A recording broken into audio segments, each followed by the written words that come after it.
The Arvonian cruiser shuddered violently as another volley of plasma torpedoes detonated against the aft shields.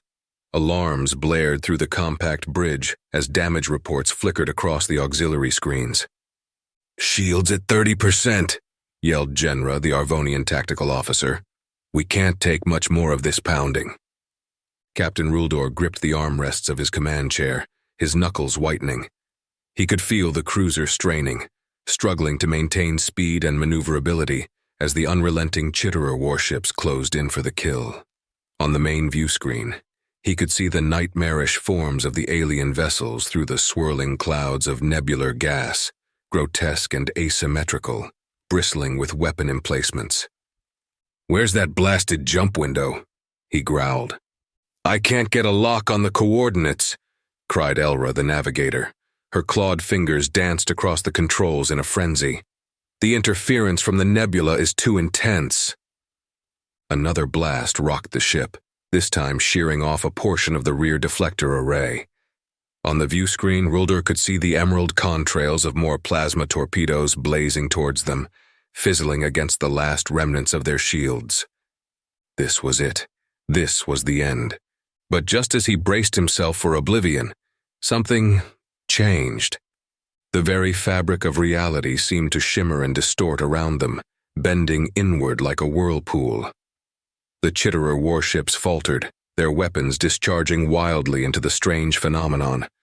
And then, as quickly as it had appeared, the anomaly vanished, depositing the Arvonians into a new realm entirely. The bridge was bathed in an eerie violet luminance, shimmering streams of indescribable energies wafting past the viewports. Ruldor shook his head, stunned by the bizarre transition. "Readings?" he asked once he'd found his voice again. I don't know, sir," Elra stammered, her eyes wide. "The sensors are going haywire. It's like we've entered another dimension."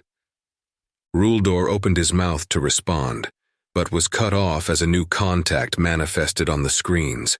A ramshackle space station, if one could even call it that. It looked more like a random assortment of structures and debris that had been haphazardly lashed together.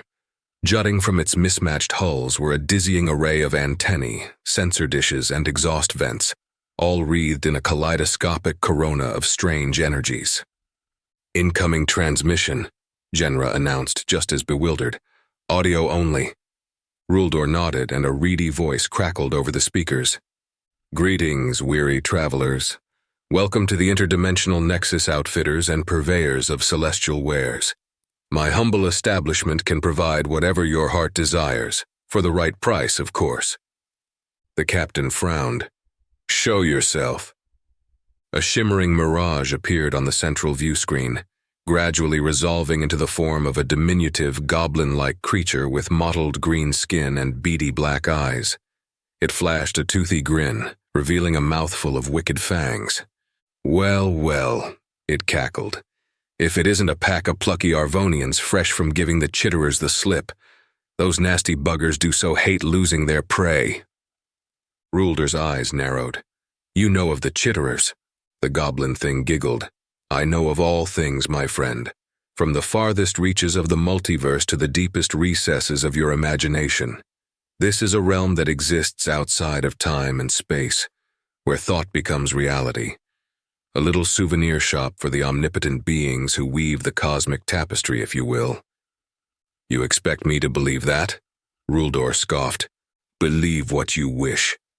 The goblin spread its arms wide, its grin stretching even further. "Of course, such wonders come at a price. If you want to leave this place with your ship upgraded to handle those pesky Chitterers, you'll need to provide a sacrifice." Ruldor tensed, his hand inching toward the arms locker. "We don't negotiate with interdimensional hucksters." The goblin tutted, waggling a long finger. Now, no need for such hostilities. I'm simply asking for a token payment, a little bauble, if you will, something to seal our transaction." Genra leaned over to Ruldor, keeping her voice low. "Out of the frying pan, into the fire. What does this thing take us for?" "I don't know," the captain muttered back, "but we may not have a choice." On the view screen, the goblin smirked knowingly. Oh, I can sense your reservation, your mistrust. But you'd be wise to reconsider, unless you'd prefer being trapped here for all eternity. The chitterers would eventually find a way to break through, you know, and then it'll be your fragile little hides adorning their trophy racks. Elra's eyes went wide at that grim notion. Sir, we may actually have something. Ruldor raised an inquisitive eye-ridge. Go on. You remember that expedition we took to the ruins on Drycor's moon back in the Andromeda Galaxy? How we found that strange artifact, unlike anything we'd ever seen? It took the captain a moment, but then the recollection surfaced. A small, crystalline object, its facets glittering with inner lights, wrapped in eons of alien hieroglyphs. They'd spent years analyzing it, never able to decipher its purpose or power source. Eventually, it had been locked away in a secure stasis chamber, all but forgotten. Until now. Ruldor's expression hardened with resolve. Get it. Quickly. A few tense minutes later, a containment pod materialized in the cargo transporter. Elra carefully retrieved the relic and presented it to the bemused goblin's projection. My! The strange entity fairly quivered with glee. You have outdone yourselves. This is a prime artifact indeed, a veritable talisman of the ancients. Oh, the things it can do. It licked its lips with a forked tongue. Very well, you've earned the complete package, transmitting the upgrades now. On the bridge, a new holographic control panel blossomed into existence, alive with dizzying readouts and reconfiguration prompts. Ruldor watched in amazement as alien algorithms flooded his ship's systems, rewriting hardware and software alike with impossible computational complexity. When the process finally ended, he could scarcely believe his eyes. Schematics of the upgrades flickered across the auxiliary screens. Multi-phasic shield matrices with self-regenerative capacitors. Quantum-guided smart missiles capable of bypassing deflector screens. Focused plasma beams that could disperse into fractal firing patterns. Decoy holograms to baffle enemy sensors, and gravimetric rail cannons that could distort space-time itself. This is... The captain's words failed him. The goblin cackled madly. Believe it, my friend. You're now packing enough arcane firepower to give those nasty chitterers a run for their money. But don't get too cocky. Even the mightiest of warriors can still bite off more than they can chew. With a flamboyant gesture, the strange entity established a shimmering portal, revealing the swirling clouds of the nebula beyond.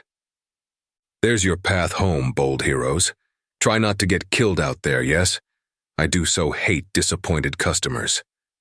Ruldor could only nod dumbly as the upgraded Arvonian cruiser angled toward the interdimensional rift.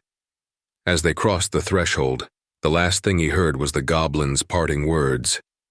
And do stop by again sometime. I'll be sure to have something special waiting for you.